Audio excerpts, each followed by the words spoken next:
Taşlan açık. Açık. Maşallah.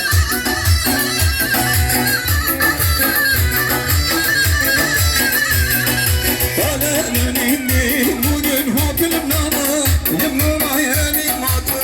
Yar gülüm şengülüm nana, yımnana ben öleyim. Sevdiğim hopilim nana, yımnana ne gün gördüm ne bugün şengülüm nana tel tel.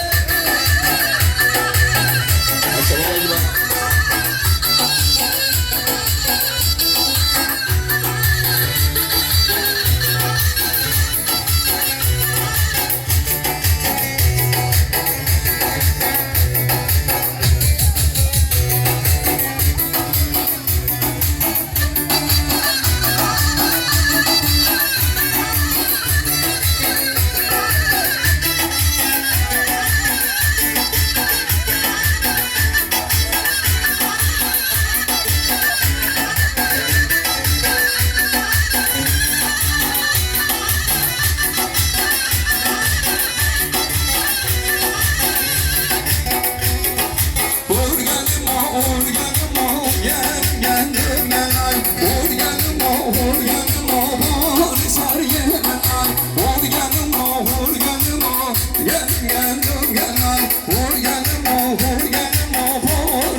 Maşallah gençler.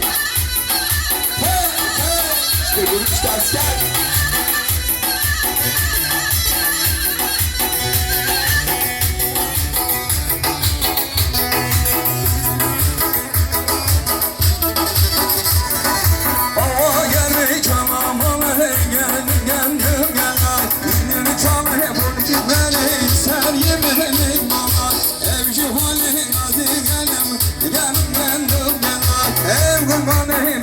Sen eşeksin benim dur.